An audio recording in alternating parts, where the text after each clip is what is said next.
La famille, partagez cette vidéo au maximum. Ils détestent les dirigeants maliens parce qu'ils ne veulent pas entendre ces vérités. Écoutez attentivement le discours d'Abdoulaye Diop prononcé il y a seulement 30 minutes. Je ne veux pas aller dans mille chemins.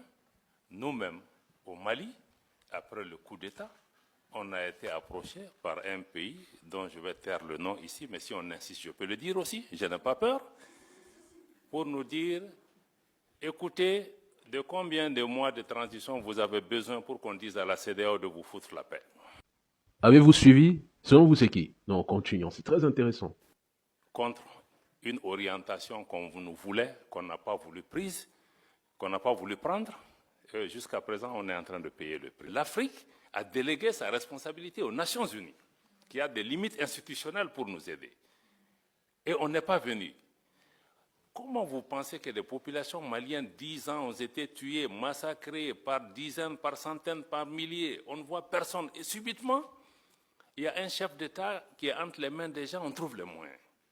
La vie humaine, c'est quoi? Ça aussi, on peut se poser ce type de questions, quelle que soit l'importance d'un chef d'État. Est-ce que ces populations qui ont été tuées méritaient d'être tuées ou leur vie humaine ne vaut rien? Et ça, on voit ça aujourd'hui encore. La vie humaine en Ukraine n'est pas la vie humaine au Sahel. Là encore, je vais mettre en cause nos amis de l'Union européenne, tes anciens amis, où quand on se battait, on a négocié, vous et moi, avec d'autres de vos collègues pendant des années au Sahel. Il y avait la mission européenne de formation, il y avait ECAP, il y avait des militaires européens. On dit, aidez-nous, ils étaient en train de former nos gens, ils investissent des centaines de millions d'euros. Voilà ce que nous voulons, c'est train and équipe, former et équiper les gens. Mais les militaires maliens qui étaient engagés dans les formations européennes devaient amener leurs propres munitions. Et on nous a toujours dit que l'Union européenne ne donne pas d'armes létales. Et ce qu'on donne en Ukraine, ce n'est pas des armes létales?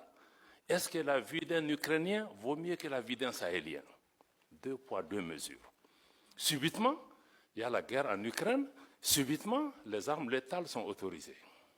Et les Sahéliens qui sont morts par milliers, qui a ça sur la conscience de ne pas avoir fait ce qui est nécessaire et de venir aujourd'hui accuser le Mali de dire oui, mais vous travaillez avec la Russie, vous ne travaillez pas avec moi, etc.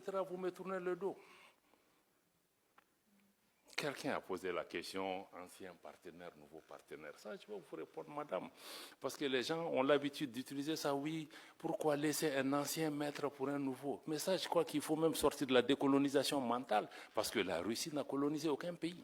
Il ne faut pas comparer des choses qui ne sont pas comparables. On parle d'anciennes puissances coloniales qui ont des habitudes qui ne sont pas parties. Maintenant, nous cherchons la sécurité pour notre pays.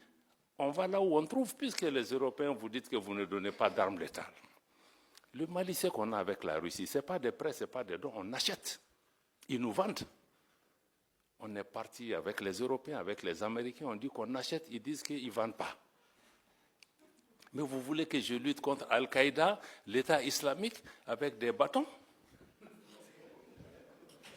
Et subitement, en Ukraine, vous vous êtes rendu compte qu'il leur faut des armes pour se battre.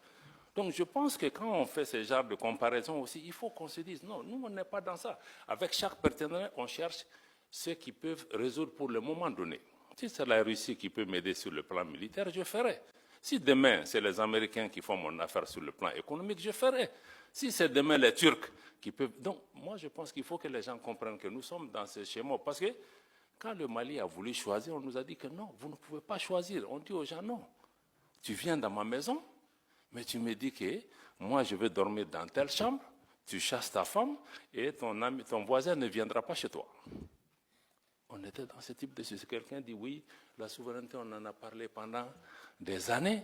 Ce n'est pas un concept nouveau. Mais ce n'est pas un concept nouveau parce que l'Afrique francophone n'a pas grandi, elle est restée adolescente. Elle n'a jamais été décolonisée. Pourquoi on a 6 coups d'État dans des pays francophones et pas dans des pays anglophones? Ça, ce sont des questions de fond qu'on doit répondre. C'est pourquoi nos pays en sont. C'est une honte pour nous que 60 ans après les indépendances, on parle même de souveraineté. Parce qu'on ne l'a pas. Ni monétaire, ni économique, ni politique. Donc je crois que ça, il faut vraiment intégrer ces éléments dans l'élément. Je crois que tu as parlé aussi de crédibilité, c'est ça. Quand on dit au pays démocratie, ceci, mais nous voulons tous la démocratie. Le Mali a été un modèle de démocratie avant de tomber là où nous sommes tombés. Mais il faut aussi regarder les choses dans l'ordre. Mais vous disiez, bon, les pays où il y a eu le coup d'État, on parle de qui? On parle du Niger, du Mali et du Burkina comme s'il y a eu le coup d'État que chez nous. Mais les autres là, il s'est passé quoi? Pourquoi personne ne s'interroge? Pourquoi personne ne s'interroge de l'absence d'élection en Ukraine? Pourquoi? Grande question encore. 2 poids, 2 mesures. Donc je vais revenir un peu, tu as raison, l'industrialisation, la transformation, c'est la clé. Même nous, tout ce qu'on est en train de faire sur la sécurité, ça sera nul si on ne répond pas aux attentes de cette jeunesse, les emplois, les transformations qu'il faut. Je n'ai pas le temps de développer par rapport à ça. Aurélien l'a dit, si on veut parler encore de double standard, je l'ai dit encore au déjeuner avec les gens, j'ai dit, mais on a des organisations où, quand les chefs d'État sont assis, on ne leur dit rien. Ils font tout ce qu'ils veulent. Mais quand il y a un nouveau qui a fait un coup d'État, on s'abat sur lui avec toutes les armes. Mais ceux qui sont là souvent aussi, qui créent des conditions pour qu'il y ait même des coups d'État et des troubles chez eux.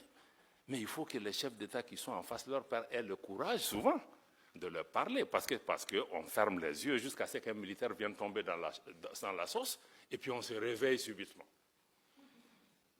Donc c'est ça le problème. Donc il y a des coups d'État aussi institutionnels, il l'a dit, il ne faut pas avoir peur du mot. Donc d'autres font avec les armes, mais d'autres sont très rodés dans d'autres types de façons de faire. Les deux conduisent souvent au même type de problème, donc il faut qu'on ait... La famille, y a-t-il une chose à ajouter? Devrions-nous faire une analyse parce que je trouve qu'il a tout dit.